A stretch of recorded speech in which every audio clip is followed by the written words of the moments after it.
Equilibrium का revision करते हैं। पहला टॉपिक है आर्रेनियस थ्योरी। जो आर्रेनियस कॉन्सेप्ट है ये ओनली एक्वस सॉल्वेंट के लिए ही लागू होता है, ठीक है।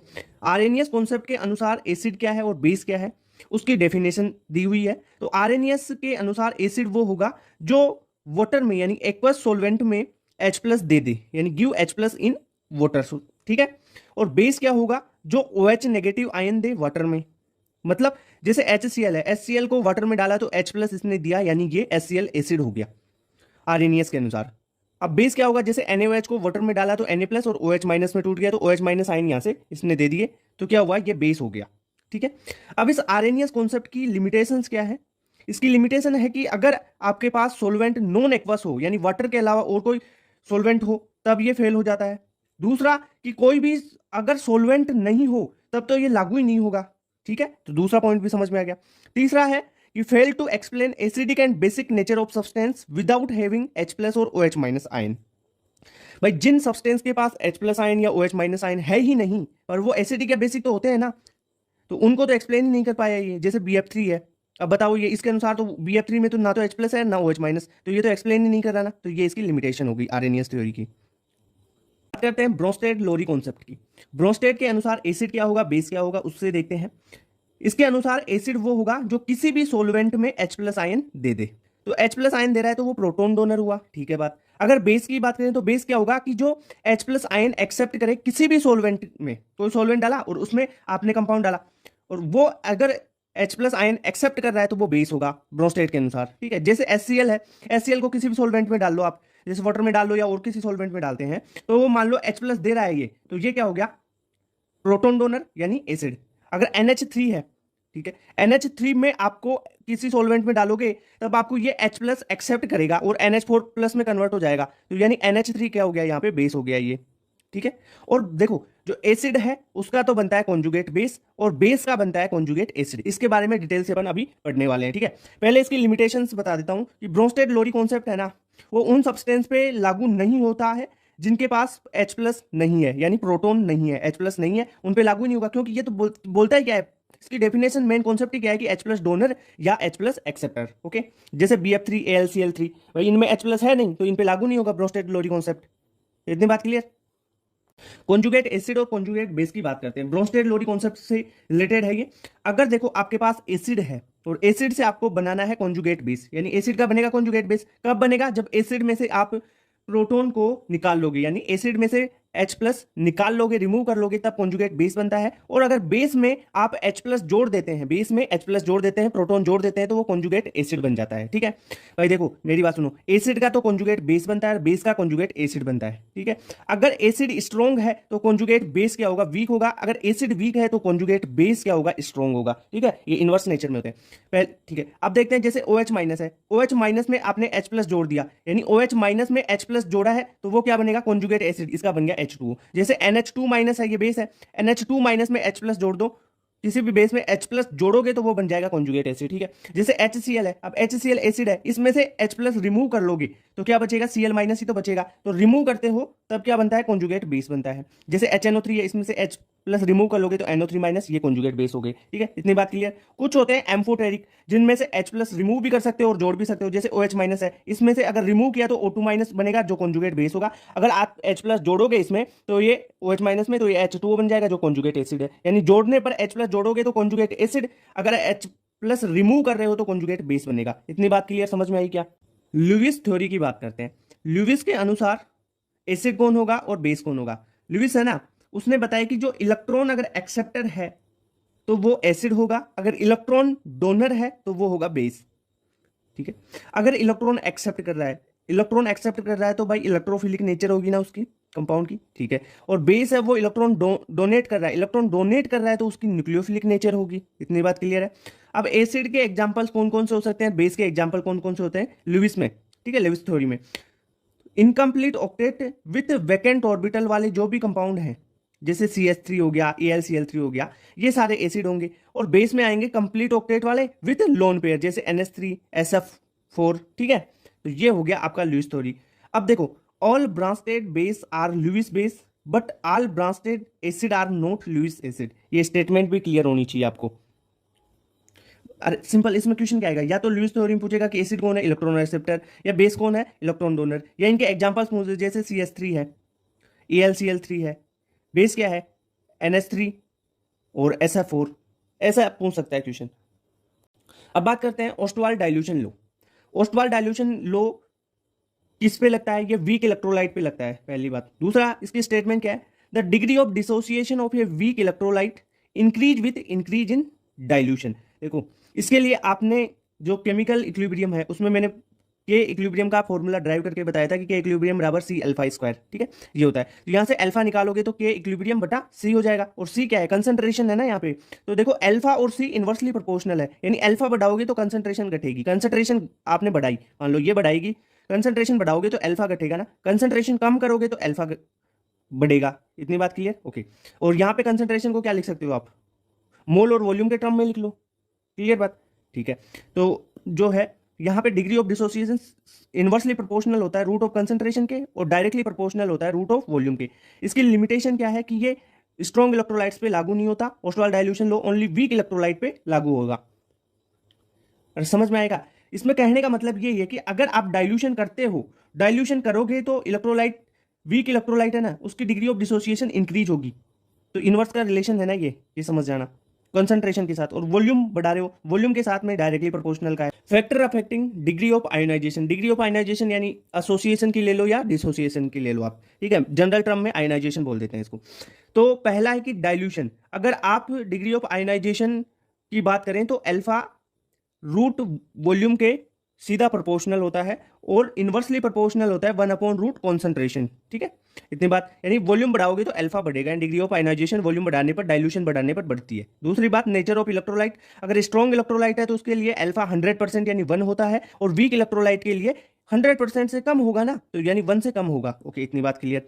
टेम्परेचर की बात करें तो on increase temperature ionization increase होगा, अल्फा इंक्रीज होगा, ठीक है, क्योंकि because dissociation is endothermic process, ये तो सबको पता है ना भाई, डिसोसिएशन एंडोथर्मिक होती है।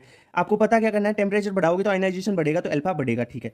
अब ये एक डिपेंड और करता है नेचर ऑफ सॉल्वेंट पे, जिसका डाइलेक्ट्रिक कांस्टेंट ज्यादा होगा ना, उसकी अल्फा की वैल्यू भी ज्यादा होगी, इतनी बात क्लियर होगी, ठीक है।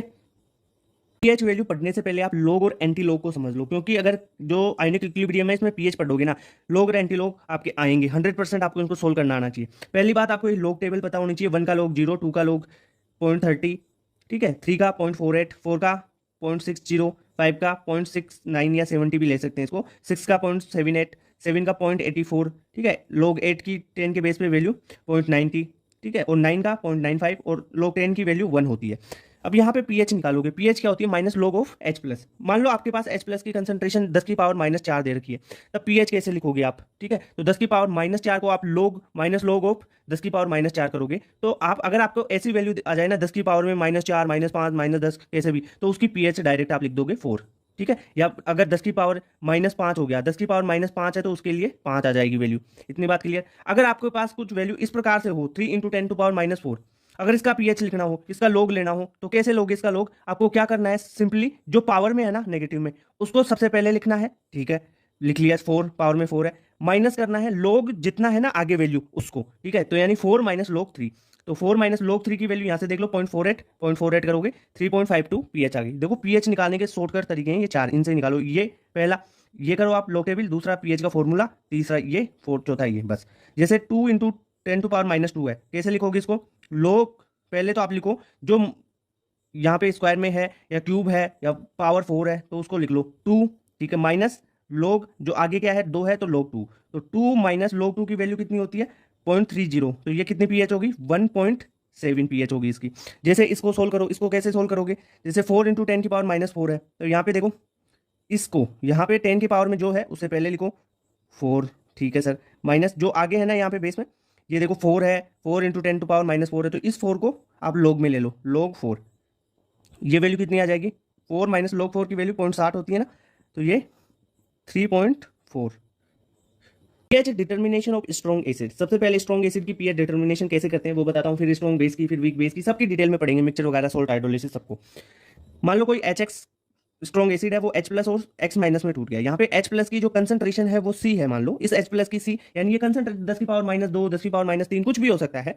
तो उसको आपको pH कैसे लिखोगे, pH बराबर माइनस लोग ऑफ 10 की पावर जो भी दे रखा है, यानी H प्लस जो C है ना कंसंट्रेशन, उस C को यहाँ पे माइनस लोग में कर दोगे तो आपके पास आ जाएगा। कैसे, अब कैसे सोल्व करना है, जैसे 3 इंटू 10 टू पावर -4 है, अब इसको कैसे लिखोगे, इसको क्या कर दोगे आप, माइनस लोग ऑफ 3 इंटू 10 की पावर -4, ठीक है। ये कंसंट्रेशन H प्लस दे रखा है ना अपने को, अब इसका pH ये हो जाएगा। अब इसको सोल्व करो, माइनस लोग को कैसे सोल्व करते हैं, जो यहाँ पे पावर में है ना उसको पहले लिख लो, पावर में 4 है उसको पहले लिख लिया माइनस, फिर लोग लगाओ जो आगे है, यहाँ पे 3 है ना तो 3 को लिख लो। अब यहाँ पे देखो मैंने पहले आपको बताया था कि लोग 3 की वैल्यू कितनी होती है 0.48, यानी 4 माइनस 0.48, ठीक है सर। तो इसे माइनस करके आप यहाँ पे लिख दोगे, यानी 3.52 आ जाएगा इसका pH। इतनी बात। मोनो बेसिक में H प्लस 1 होगा, अगर डाई बेसिक होगा ना तो H प्लस 2 है, तो आपको जो कंसंट्रेशन है उसको 2 से गुना कर देना है। अगर ट्राई बेसिक में आए यानी कॉन्सेंट्रेशन में H प्लस 3 H प्लस होंगे तो वहां पे कंसंट्रेशन को 3 से गुना कर देना है। इतनी बात क्लियर, ये चीजें समझ में आई आपको। अब देखते हैं pH determination of strong base.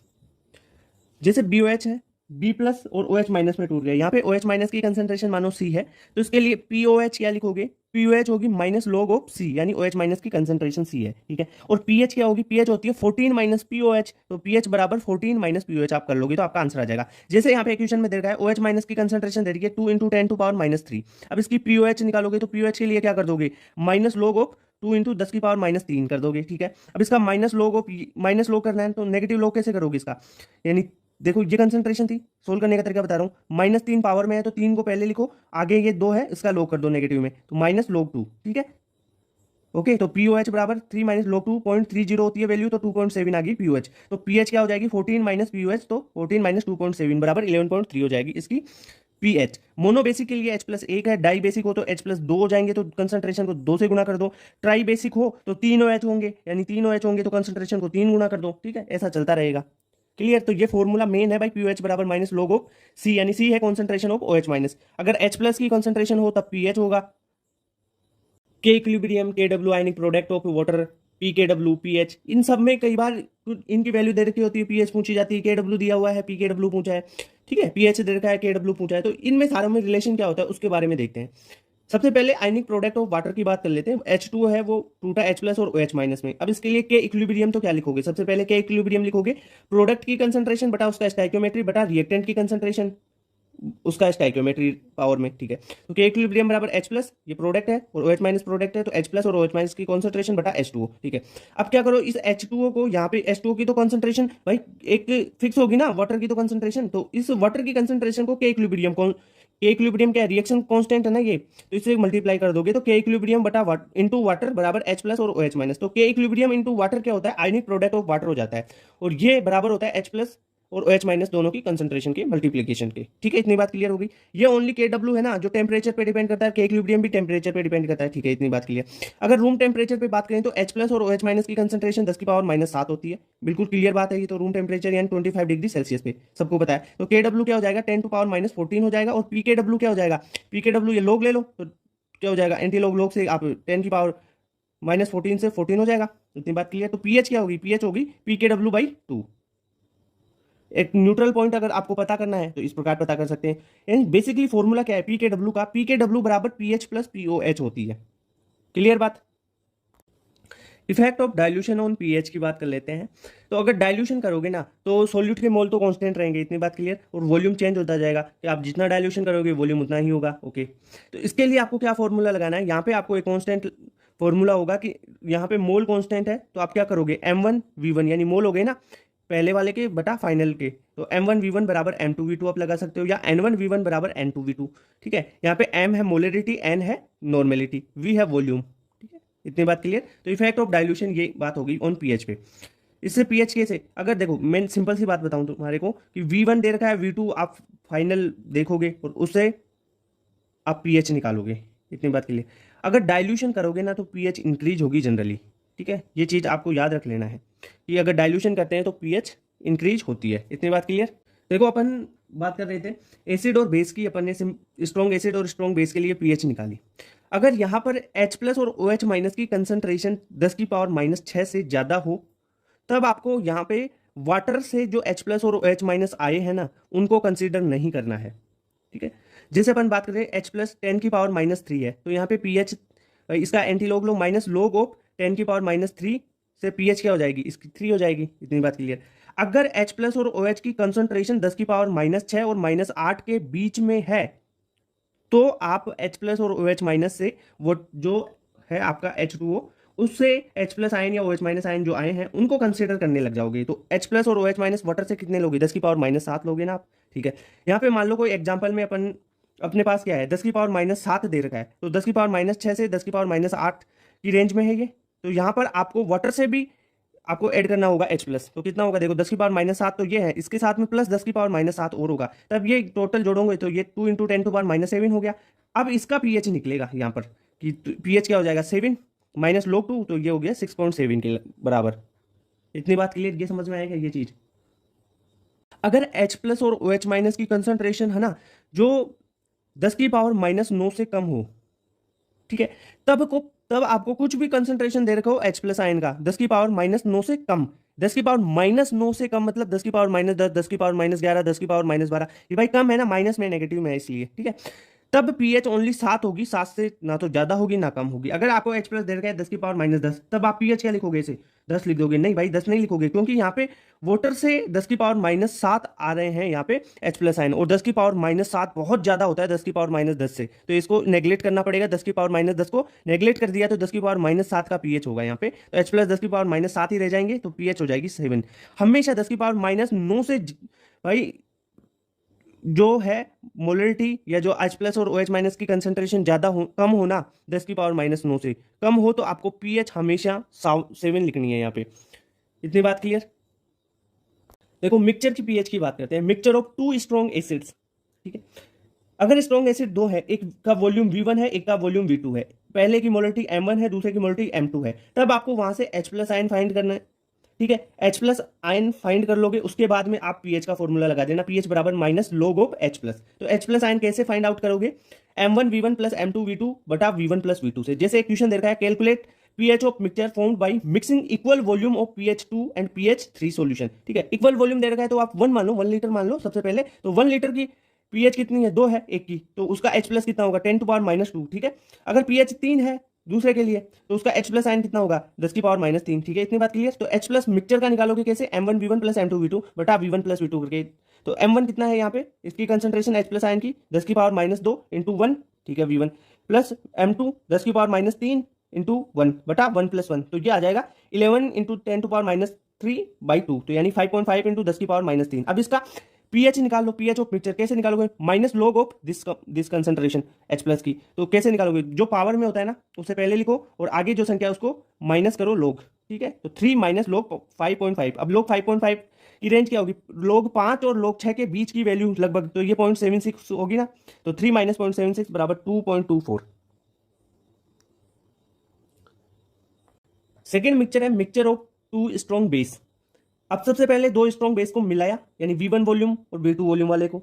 तब आपको क्या करना है, सबसे पहले OH माइनस निकालो, OH माइनस मिक्सचर के निकाल लोगे, तब आप POH निकाल पाओगे, और POH से pH निकाल लोगे। pH कैसे निकालोगे, pH बराबर 14 माइनस POH से, ठीक है। तो OH माइनस मिक्सचर के कैसे निकालोगे, M1V1 प्लस M2V2 बटा V1 प्लस V2 से, ठीक है। इतनी बात क्लियर। तो pH ऑफ POH निकाल लोगे फिर मिक्सचर की कैसे, तो जो OH माइनस मिक्सचर आए उनका नेगेटिव लॉग लेना है, negative log of OH minus mixture, ठीक है। जैसे क्वेश्चन दे रखा है, calculate pH mixture formed by mixing equal volume of 2 base having POH3 and POH4। तो POH3 है तो उसका OH माइनस हो गया 10⁻⁻3, POH4 है तो उसका OH माइनस, यानी उसकी कंसंट्रेशन होगी 10⁻⁴। अरे इतनी चीज तो बेसिक में बताया था लॉग एंटी लॉग में। तो OH माइनस मिक्सचर की निकालो, M1 10⁻⁻3 इंटू 1, देखो इक्वल वॉल्यूम दे रखा है ना, तो वॉल्यूम 1 लो, इक्वल ले लेना है, 1 ले लो, प्लस 10⁻⁻4 इंटू 1 बटा 1 प्लस 1। अगर आप यहाँ पे 2 भी लोगे, देखो इक्वल वॉल्यूम कितना भी लो कटेगा वो आराम से, पर ऐसी वैल्यू लो ना जिससे आपका कैलकुलेशन सिंपल हो जाए। तो OH माइनस की कंसंट्रेशन आई 5.5 इंटू 10⁻⁴। तब POH निकालोगे, नेगेटिव लॉग ऑफ इसका। अब इसका लॉग कैसे लेते हैं, देखो जो पावर में होता है उसे पहले लिख लो 4 को, माइनस लॉग करो किसका 5.5 का, माइनस लॉग ऑफ 5.5 का लोग होता है 0.76, तो ये हो जाएगा टोटल 3.24 हो गया POH। pH निकालोगे तो 14 माइनस POH कर दोगे, तो 14 में से 3.24 घटाओगे तो 10.76 आ जाएगा। अब बात करते हैं mixture of strong acid plus strong base. Strong acid और स्ट्रॉन्ग बेस के मिक्सचर को मिलाया, तब इसमें आपको सबसे पहले क्या देखना है, ग्राम इक्विवेलेंट देख लें एसिड और बेस के। जिसके ग्राम इक्विवेलेंट ज्यादा होगा पीएच उसी साइड चल जाएगी। एसिड के ग्राम इक्विवेलेंट मान लो ज्यादा है तो पीएच 7 से कम हो जाएगी। अगर बेस के ग्राम इक्विवेलेंट ज्यादा है तो पीएच क्या हो जाएगी, 7 से ज्यादा होगी। ठीक है, अगर बराबर है दोनों के ग्राम इक्विवेलेंट तो पीएच 7 रह जाएगी। तो ग्राम इक्विवेलेंट कैसे निकालोगे, number of gram equivalent of acid क्या हो जाएगा, देखो normality of acid into volume in volume of acid. ठीक है, इससे आप ग्राम इक्विवेलेंट निकाल सकते हो। अगर आपकी नॉर्मलिटी नहीं दे रखी है, मोलिटी दे रखी है, तब कैसे निकालोगे, molarity into volume into N factor, वैसे ही बेस के लिए निकाल लोगे आप। ठीक है, अब देखो पहला केस, अगर दोनों के ग्राम इक्विवेलेंट बराबर आते हैं तो पीएच हमेशा 7 रहेगी। ठीक है, अगर स्ट्रॉन्ग एसिड के ग्राम इक्विवेलेंट ज्यादा है स्ट्रॉन्ग बेस से, तब क्या होगा, मिक्सचर एसिडिक हो जाएगा, क्योंकि ग्राम इक्विवेलेंट ऑफ एसिड ज्यादा है ना।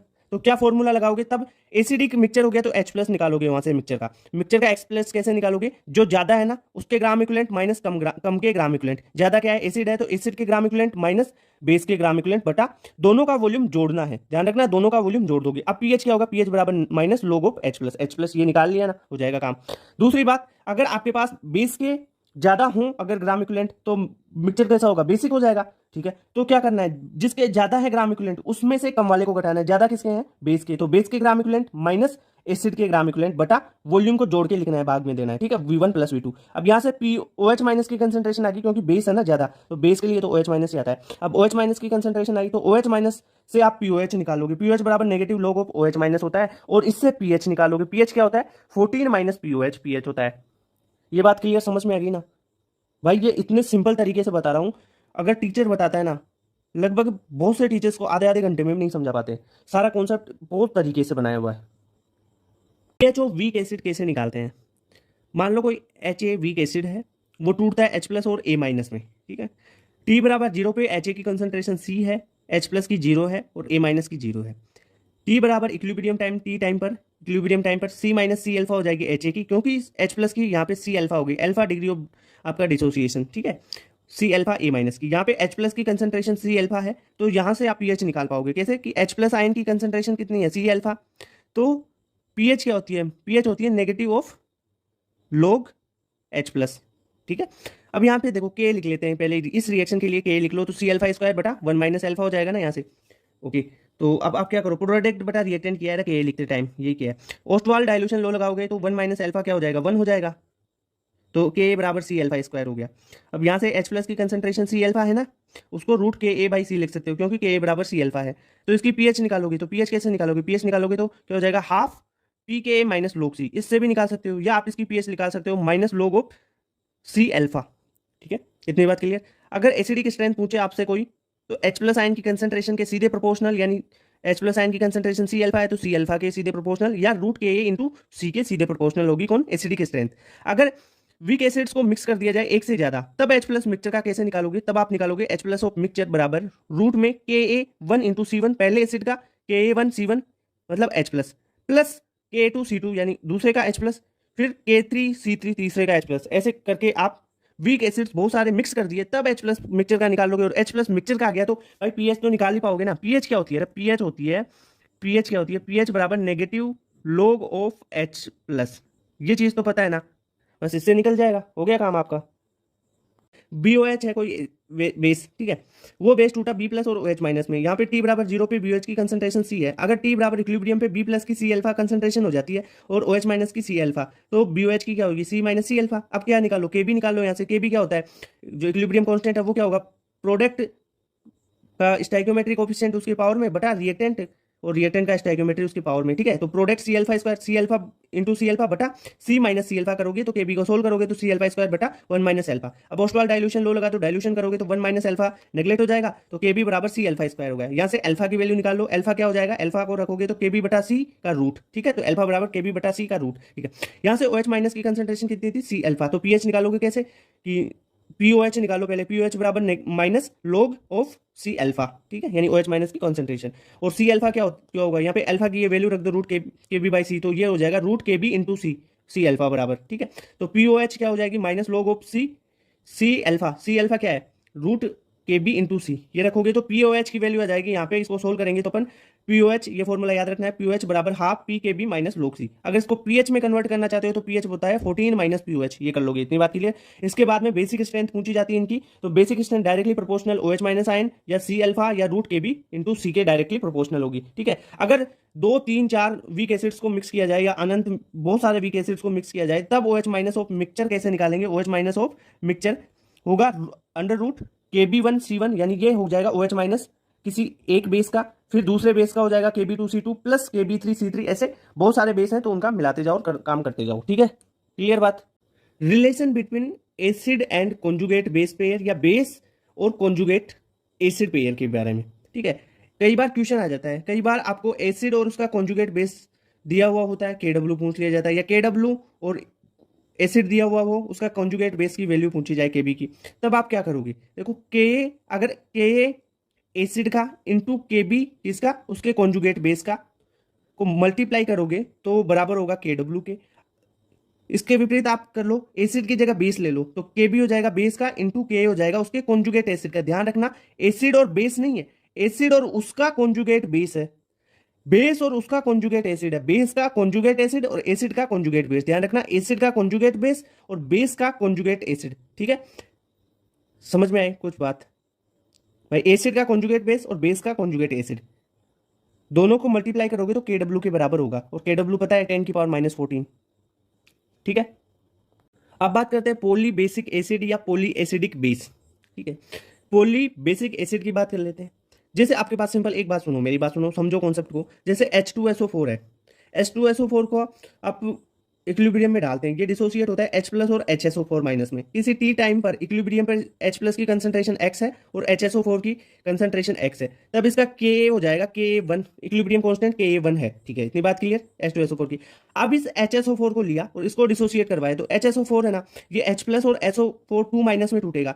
तब देखो इस HSO4 की कंसंट्रेशन यहाँ पे कितनी थी? X, तो इनिशियल X हो गई, H प्लस भी X टूटेगा यहाँ से, ठीक है। इतनी बात। इक्विलिब्रियम पे मान लो SO4 माइनस वाई बन गया, तो H प्लस कितना बनेगा? H प्लस बन जाएगा X प्लस वाई, और HSO4 कितना होगा? माइनस हो जाएगा ना, X माइनस वाई हो जाएगा। इतनी बात क्लियर होगी। अब देखो मेरी बात सुनो, क्या होगा अगर यहाँ पर X की वैल्यू बहुत ज्यादा हो Y से, इस X की वैल्यू Y से बहुत ज्यादा होगी, तो क्या होगा? कॉमन आयन इफेक्ट लगेगा, और यहाँ पर जो सेकेंड रिएक्शन है इसका इक्विलिब्रियम कांस्टेंट Ka2 है, तो यहाँ पर Ka1 बहुत ज्यादा हो जाएगा Ka2 से, ठीक है। Ka1 बहुत ज्यादा होगा Ka2 से।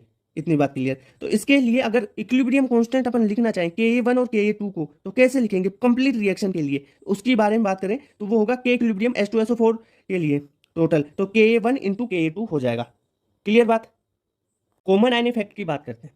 कॉमन आयन इफेक्ट का स्टेटमेंट क्या है कि अगर आप स्ट्रॉन्ग इलेक्ट्रोलाइट और एक वीक इलेक्ट्रोलाइट लेते हैं, अगर दोनों में कोई कॉमन आयन है ना, तो जो वीक इलेक्ट्रोलाइट होगा वो डिसोसिएट होगा या डिसोसिएट हो रहा है ना, या आयनाइजेशन हो रहा है, तो उसकी जो डिग्री ऑफ आयनाइजेशन है ना वीक इलेक्ट्रोलाइट की, वो कम हो जाएगी। अब क्यों कम होगी उसका कारण बताता हूं, पहले इसका स्टेटमेंट देख लो। When a strong electrolyte having a common ion is mixed with weak electrolyte, then degree of ionization यानी alpha of weak electrolyte is decreased. जैसे स्ट्रॉन्ग एसिड में वीक एसिड मिला दिया या स्ट्रॉन्ग बेस में वीक बेस मिला दिया, ठीक है, तब ये कॉमन आयन इफेक्ट लगेगा। जैसे CH3COOH है, ये है वीक एसिड टूटेगा CH3COOH माइनस और H प्लस में।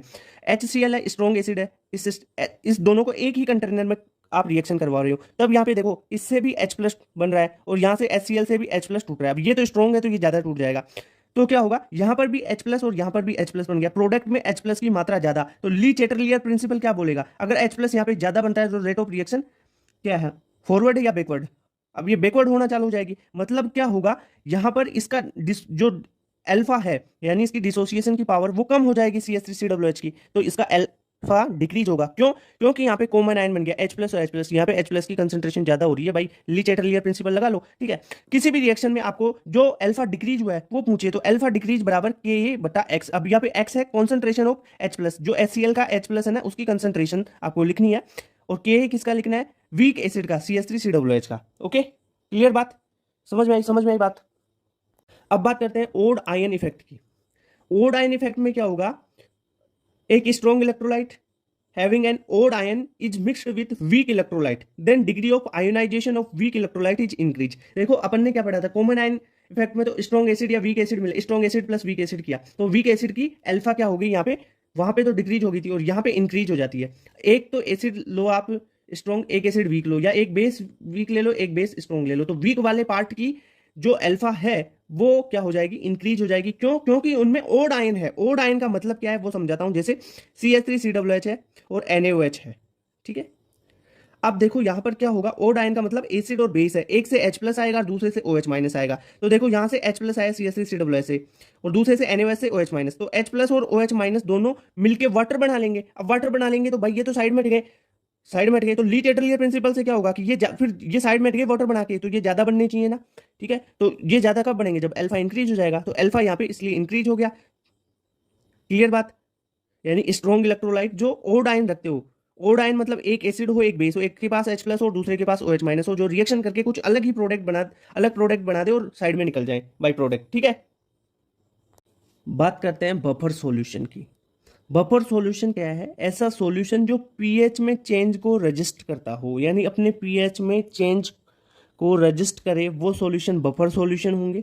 जो बफर सॉल्यूशन होते हैं ना, उनकी पीएच डाइल्यूशन पे डिपेंड नहीं करती, यानी pH of buffer solution does not depend on the volume of solution, यानी डाइल्यूशन करोगे तो पीएच सेम रहेगी, पीएच बदलेगी नहीं, यानी ये अपने पीएच में चेंज के रजिस्ट को रजिस्ट करते हैं, पीएच में चेंज नहीं होने देंगे ये बफर सॉल्यूशन, ठीक है। अब बफर सॉल्यूशन कितने प्रकार के होते हैं? एक होता है सिंपल बफर सॉल्यूशन और दूसरा अपन पढ़ेंगे मिक्स्ड बफर सॉल्यूशन। जो सिंपल बफर सॉल्यूशन है ना, उसमें वीक एसिड और वीक बेस का एक सॉल्यूशन वाला जो ये सॉल्ट बन जाता है ना, उसमें पढ़ेंगे सॉल्ट हाइड्रोलिसिस में ये, ठीक है। और मिक्स्ड बफर और वाला जो सॉल्यूशन है वो या तो एसिडिक बफर होगा या बेसिक बफर सॉल्यूशन होगा। तो एसिडिक को अलग पढ़ेंगे अभी और बेसिक को डिटेल से अभी अलग पढ़ने वाले हैं अपन, ठीक है। और जो ये सिंपल बफर सॉल्यूशन है ना, जो वीक एसिड और वीक बेस का है, इसकी तो पीएच 7 रह जाएगी ना। एसिडिक बफर की बात करते हैं। सबसे पहले एसिडिक बफर कौन बनाएगा? वीक एसिड और स्ट्रॉन्ग बेस का सॉल्यूशन एसिडिक बफर बनाता है। कब बनाएगा? जब वीक एसिड के मोल ज्यादा होंगे तब, ठीक है सर। वीक एसिड के साथ उसका कॉन्जुगेट बेस ले लो तब भी एसिडिक बफर बनेगा, या वीक एसिड के साथ उसका सोल्ट ले लो जो स्ट्रॉन्ग बेस के साथ बना हो, ठीक है। तो ये एसिडिक बफर हो गए। इसके एग्जांपल्स देख लो एक बार, आपको पता होने चाहिए एग्जांपल्स, ठीक है। कौन कौन से? CH3COOH plus CH3COONA, boric acid और CH3COONA, H3PO4 plus NaH2PO4, H2CO3 plus NaHCO3, ये सारे एसिडिक बफर है। अब सर इस एसिडिक बफर की पीएच कैसे निकालते हैं? पीएच का फॉर्मूला बताओ भाई। मैंने क्या बोला? वीक एसिड या स्ट्रॉन्ग बेस, वीक एसिड या उसका कॉन्जुगेट बेस, वीक एसिड या उसका सोल्ट, किसके साथ में? स्ट्रॉन्ग बेस के साथ में, ये बनाते हैं एसिडिक बफर। अब पीएच देख लो, पीएच होगा पीएच बराबर pKa plus log conjugate base अगर आपने लिया है उसका, तो कॉन्जुगेट बेस की कंसंट्रेशन, अगर कॉन्जुगेट बेस नहीं है तो ठीक है, जो साल्ट लिया है उसकी कंसंट्रेशन, या स्ट्रॉन्ग बेस लिया है तो उसकी कंसंट्रेशन, ठीक है। तो कॉन्जुगेट बेस या सॉल्ट उसकी कंसंट्रेशन, ये बटे में नहीं है भाई, देख, या तो कॉन्जुगेट बेस लो या सॉल्ट लो बटा एसिड की कंसंट्रेशन, इसे बोलते हैं हेंडरसन इक्वेशन। याद नहीं रखना नाम, कोई दिक्कत नहीं है। क्वेश्चन आएगा पीएच पे, तो पीएच का फॉर्मूला ये लगा लो आप, ठीक है। अगर इसमें आपने strong acid x mole of strong acid add किया, तो स्ट्रॉन्ग एसिड को ऐड किया है, तो एसिड ऐड होगा किसमें? एसिड में, और घटेगा किसमें से? बेस में से। तो Cb जो कॉन्जुगेट बेस में से x घटा देना है, एसिड में x जोड़ देना है, इसी फॉर्मूले में। अगर आपने स्ट्रॉन्ग बेस को ऐड कर दिया तो बेस में ऐड होगा और एसिड में घट जाएगा, तो कॉन्जुगेट बेस प्लस y बटा एसिड माइनस y, क्योंकि जो स्ट्रॉन्ग बेस है y मोल लिए अपन ने। ये इतनी बात क्लियर होगी ना एसिडिक बफर की। बात करते हैं बेसिक बफर की। बेसिक बफर कौन बनाएगा? वीक बेस और स्ट्रॉन्ग एसिड का solution.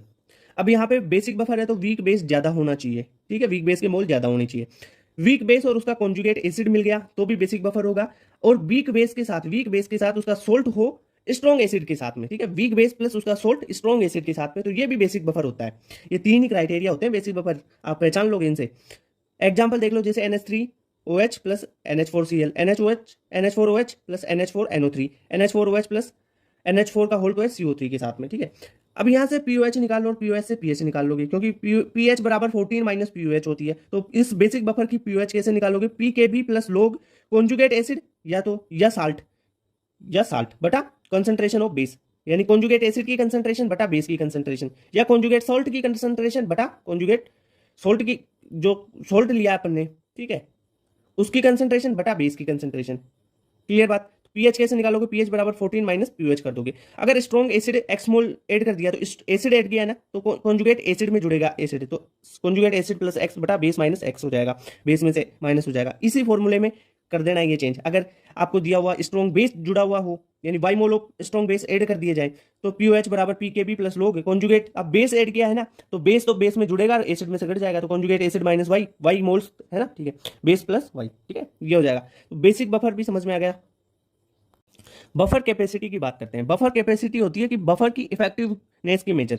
Buffer capacity is defined as the number of moles of strong acid और strong base added to 1 litre of buffer solution to change its pH by 1 unit. ठीक है, question कैसे आएगा buffer capacity का, आपको number of moles acid और base के add per litre दिए होंगे और डेल्टा पीएच दी होंगी, तब आप यहां से निकाल लोगे बफर कैपेसिटी। तो बफर कैपेसिटी बराबर number of moles of acid और बेस एडेड पर लीटर बटा change in pH of buffer solution. इतनी बात क्लियर होगी।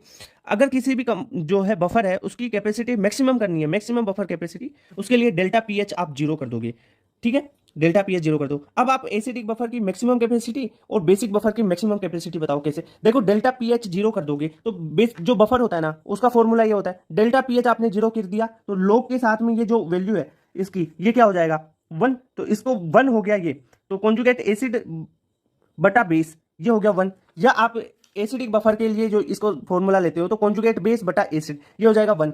तो यहां पे क्या हो जाएगा, कॉन्जुगेट बेस बराबर कॉन्जुगेट बेस बराबर एसिड की कंसंट्रेशन बफर कैपेसिटी मैक्सिमम के लिए एसिडिक बफर में, और बेसिक बफर में बफर कैपेसिटी मैक्सिमम के लिए कॉन्जुगेट एसिड या आप सोल्ट है तो उसकी कॉन्सेंट्रेशन बराबर बेस की कॉन्सेंट्रेशन। तो ये बफर कैपेसिटी मैक्सिमम का फंडा भी पता चल गया आपको।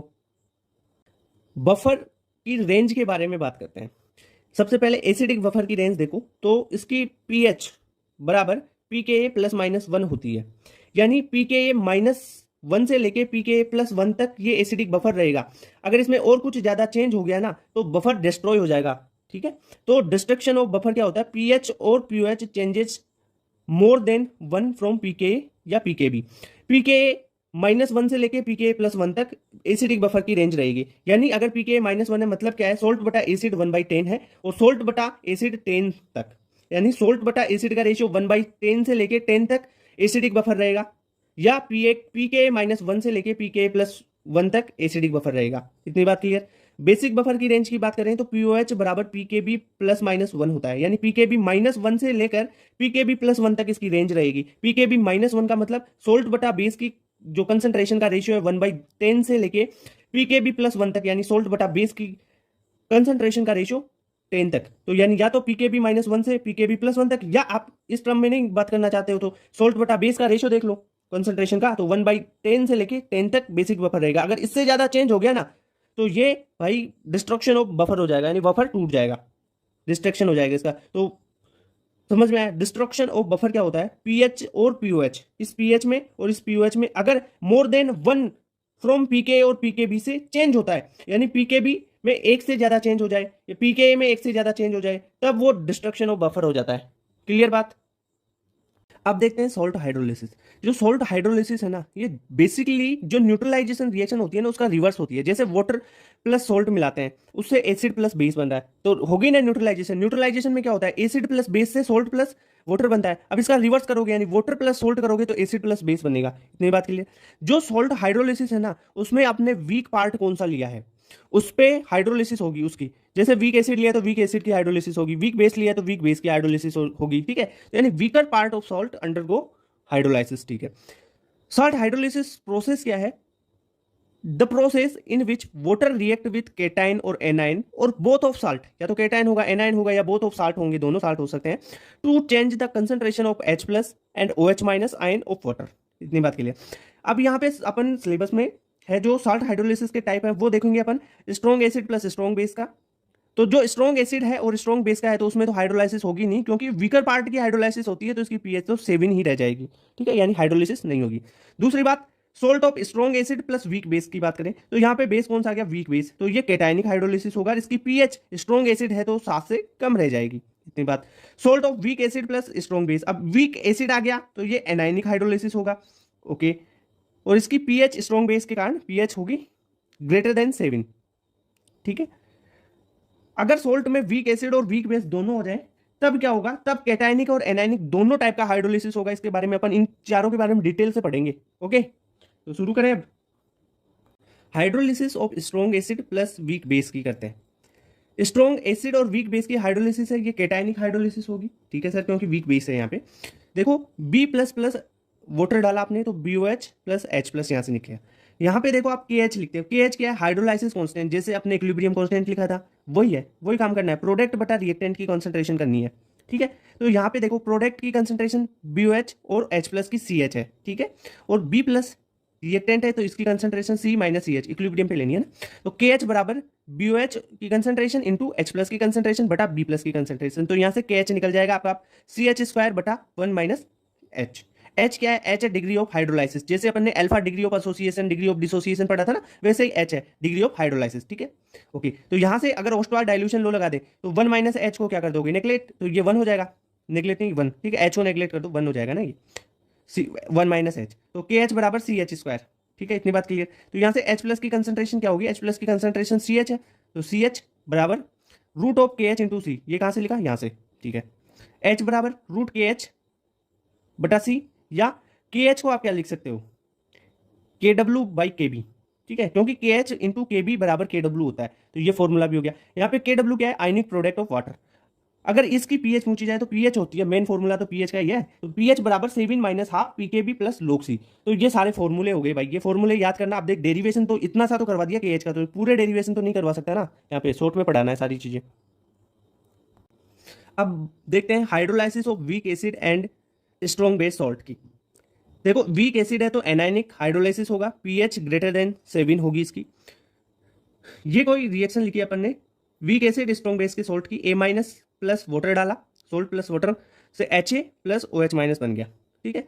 वही अपन ने T बराबर 0 पे A माइनस की कंसंट्रेशन C और इनकी 0, T बराबर इक्विलिब्रियम टाइम पे C माइनस CH, ये CH और इसकी कंसंट्रेशन CH। अब देख लो ये चीज मैंने पहले बता चुका कि KH क्या है, H क्या है, ये KH है, क्या है, हाइड्रोलाइसिस कांस्टेंट है, और H क्या है, यहाँ पे जो H आता है, H डिग्री ऑफ हाइड्रोलाइसिस है, ठीक है, कितनी बात क्लियर है, इतनी बात। H की वैल्यू कहाँ से निकालोगे, KH बराबर CH स्क्वायर से H निकाल लो यार इस फॉर्मूले से आप। OH माइनस की कंसंट्रेशन CH है, ठीक है, तो अगर इस CH को आप वैल्यू क्या करो, CH स्क्वायर बराबर KH है, तो CH बराबर क्या हो गया, रूट KH इंटू C हो जाएगा। अब KH की वैल्यू KW बटा KA होती है, KH की वैल्यू KW बटा KW क्या है यहाँ पे भाई, ये हाइनिक प्रोडक्ट ऑफ वाटर है, ठीक है, K भाई एसिड का K ये एसिड से आया है, और KH क्या है, हाइड्रोलाइसिस कांस्टेंट, ठीक है, इतनी बात क्लियर। यहाँ से POH निकालो, POH क्या हो जाएगी, 7 minus half PKA plus log C। अगर PH निकालना चाहते हो, POH तो ये हो जाएगी। अब ये POH ऐसे निकाल के आप PH क्या कर सकते हो, PH बराबर 14 माइनस POH कर सकते हो, या डायरेक्ट PH का फॉर्मूला बता सकता हूँ इसके लिए, वीक एसिड और स्ट्रॉन्ग बेस के लिए, वो क्या होगा, PH बराबर 7 प्लस कर देना है बस, 7 plus half PKA plus log C। अब देखते हैं hydrolysis of weak acid plus weak base के सॉल्ट्स की। वीक एसिड है और वीक बेस है, दोनों का सॉल्ट है।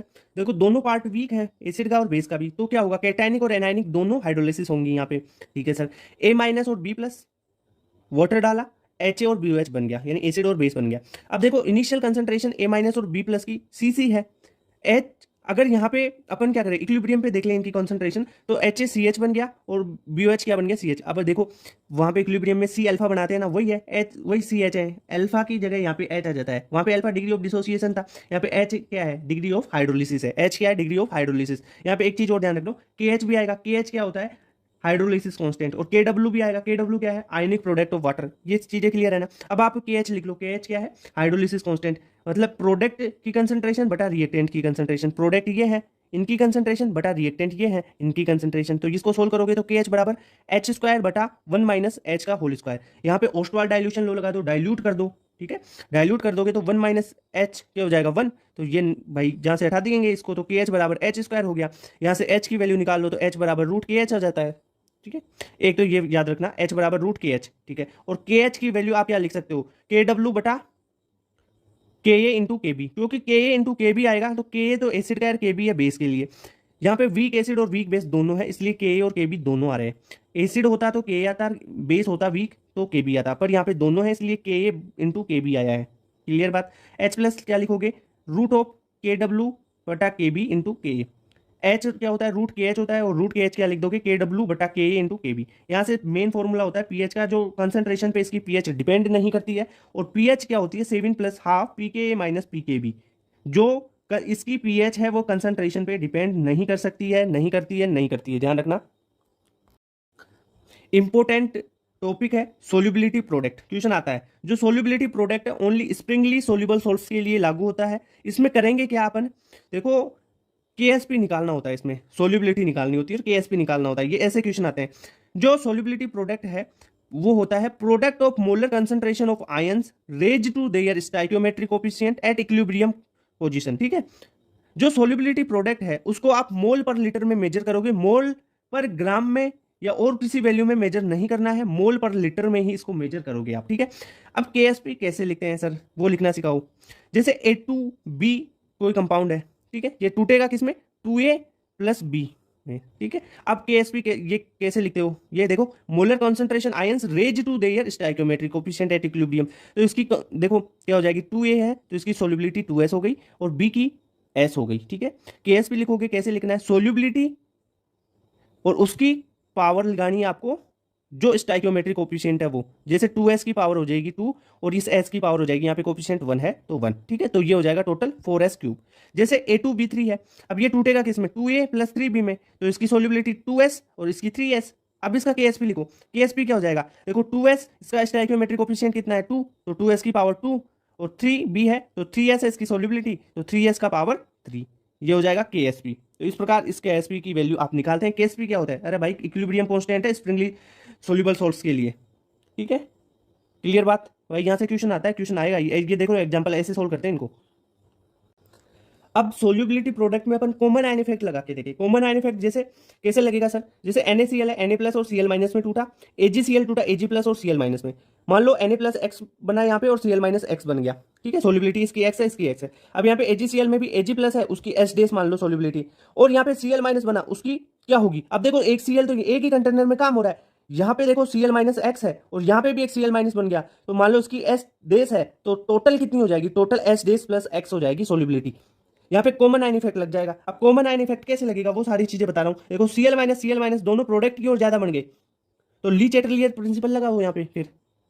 क्लियर बात। अब केएसपी कैसे लिखते हैं इसकी, केएसपी क्या लिखोगे, फाइनल आपको प्रोडक्ट जो कॉन्सेंट्रेशन है वो लिखना है और उसका स्टोइकियोमेट्री, यहाँ पे स्टोइकियोमेट्री 1 है इसकी भी 1 है, तो केएस एस डेस की पावर 1 और एस डेस प्लस एक्स की पावर 1। ठीक है सर, अब यहाँ पे मेरी बात सुनो, देखो एस डेस को एस डेस से मल्टीप्लाई करोगे तो ये हो जाएगा एस डेस स्क्वायर और एस डेस इंटू एक्स, तो एस डेस इंटू एक्स। ठीक है, अब यहाँ पे देखो सोल्यूबिलिटी भाई वैल्यू बहुत कम होती है सोल्यूबिलिटी की, अगर अपन मेजर करें ना तो वो लगभग बहुत कम वैल्यू में लेते हैं ये, 10 की पावर नेगेटिव में बहुत ज़्यादा होती है ना, बहुत कम होती है।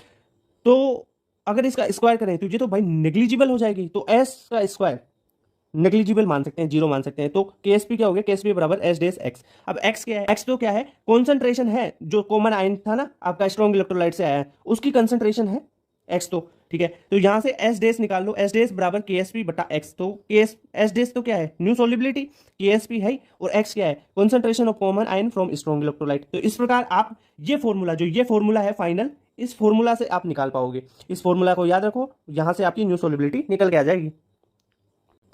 आयनिक प्रोडक्ट की बात करते हैं।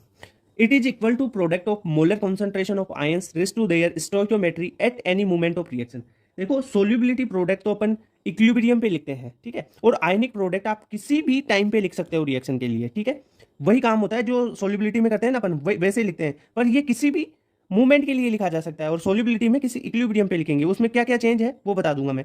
जैसे AgCl है, इसके लिए आयनिक प्रोडक्ट लिखोगे Ag प्लस की कंसेंट्रेशन और Cl माइनस की कंसेंट्रेशन। ठीक है, इतनी बात क्लियर, दोनों का मल्टीप्लाई, और इनका स्टोइकियोमेट्री पावर इनके पावर में लगा दो, स्टोइकियोमेट्री कोफिशिएंट तो 1 है 1 है। ठीक है, यहाँ पे जो आयनिक प्रोडक्ट है वो केएसपी से कैसे डिफरेंट है, जो आयनिक प्रोडक्ट है वो वेरिएबल होगा, किसी भी टाइम पे इसको लिख सकते हैं आप, और ये कॉन्सेंट्रेशन, वॉल्यूम, टेम्परेचर इन पे डिपेंड करता है, कौन, आयनिक प्रोडक्ट। ठीक है, और ये ओनली किसी भी मूवमेंट, सॉरी किसी भी मूवमेंट ऑफ टाइम के लिए, किसी भी मूवमेंट ऑफ रिएक्शन के लिए आयनिक प्रोडक्ट लिख सकते हैं। बट केएसपी तो कांस्टेंट होता है, केएसपी तो किसी कांस्टेंट होता है, ओनली इक्विलिब्रियम पे डिफाइन होगा ये Ksp, only depend on temperature. ठीक है, अगर यहाँ पे एक एनसीईआरटी में डाटा भी दे रखा है इस चीज के बारे में, जो आयनिक प्रोडक्ट है वो केएसपी के बराबर होगा, तो सॉल्यूशन है ना वो सेचुरेटेड हो जाएगा, सेचुरेटेड सॉल्यूशन होगा, यानी वो रिएक्शन इक्विलिब्रियम पे होगी। ठीक है, अगर आयनिक प्रोडक्ट ज्यादा है केएसपी से तो पीपीटी फॉर्म हो जाएगी, अगर केएसपी ज्यादा है आयनिक प्रोडक्ट से तो अनसेचुरेटेड सॉल्यूशन हो जाएगा वो। इतनी बात क्लियर, समझ में आया आयनिक प्रोडक्ट और केएसपी क्या चीज है ये। एक टॉपिक आता है सिलेक्टिव प्रेसिपिटेशन, यानी इसमें अपन मेनली बेसिकली वो चीज पढ़ेंगे कि कौन सा पीपीटी पहले देगा। कोई आपको सॉल्यूशन दे रखे होंगे, उसमें पूछा जाएगा कि कौन पीपीटी पहले देगा। तो देखो मेरी बात सुनो, जिसकी सोल्यूबिलिटी कम होगी उसका पीपीटी जल्दी आ जाएगा, ठीक है। तो अपन सोल्यूबिलिटी निकाल लेंगे। सोल्यूबिलिटी निकालना मैंने बता चुका है आपको कैसे निकालते हैं सोल्यूबिलिटी। सोल्यूबिलिटी निकाल लोगे तो फिर जिसकी सोल्यूबिलिटी सबसे कम वो पीपीटी सबसे पहले दे देगा। या आप एक चीज ध्यान रखो, आपको क्वेश्चन में दे दिया जाए अगर सेम नंबर ऑफ आयंस हो ना, उनके लिए आप केएसपी देख लो, जिसका केएसपी सबसे कम होगा ना वो पीपीटी सबसे पहले दे देगा। अगर नंबर ऑफ आयंस सेम होंगे तब, अगर नंबर ऑफ आयंस अलग हैं तब आप सोल्यूबिलिटी निकाल के चेक करोगे, ठीक है। क्लियर। जैसे एक क्वेश्चन है यहाँ पे एक्सेस AgNO3 मिलाया और 10 to power -3 mole of NaCl और 10 to power -3 mole of Na2CrO4 मिला दिया। AgCl का केएसपी दे रखा है 10 की पावर -12, Ag2CrO4 का केएसपी दे रखा है 10 की पावर -10। अब पूछा है कि which of the PPT will be form first, in AgCl की या Ag2CrO4 की। अब इनके लिए केएसपी निकालो। आप कैसे निकालोगे केएसपी? केएसपी बराबर Ag प्लस और Cl माइनस, ये Cl इसके लिए केएसपी हो गया। केएसपी दे रखा है 10 की पावर -12, तो यहाँ पर Ag की सोल्यूबिलिटी आ जाएगी यहाँ से, ठीक है। तो Ag की सोल्यूबिलिटी, क्योंकि Cl माइनस की कंसंट्रेशन 10 की पावर -3 दे रखी है और केएसपी दे रखा है AgCl का 10 की पावर -12, तो Cl की रख दो यहाँ पे वैल्यू।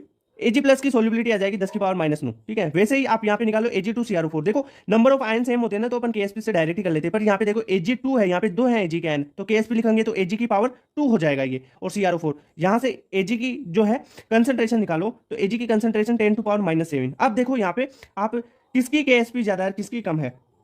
देखो केएसपी से तो अपन पता ही नहीं कर पाएंगे ना अब, क्यों? क्योंकि सेम नंबर ऑफ आयंस नहीं है। तो आपने क्या निकाल लिया? सोल्यूबिलिटी निकाल लिया। सोल्यूबिलिटी निकाला इस Ag के लिए, यानी AgCl के लिए 10 की पावर -9 है और Ag प्लस के लिए 10 की पावर -7 है। तो जिसकी सोल्यूबिलिटी कम वो पहले प्रिसिपिटेट होगा। तो सोल्यूबिलिटी किसकी कम है बताओ? तो 10 की पावर -9 ये कम है ना। तो यहाँ पे सोल्यूबल जो पीपीटी है वो किसकी पहले फॉर्म होगी? 10 की पावर -9 यानी AgCl की, ठीक है। क्लियर बात? क्योंकि 10 की पावर -9 Ag प्लस की सोल्यूबिलिटी किसके लिए है? AgCl के लिए ही तो आई है। ये बात क्लियर हुई? तो आयनिक इक्विलिब्रियम विथ कॉन्सेप्ट सारा चैप्टर हो गया आपका। Okay, bye bye, Tata.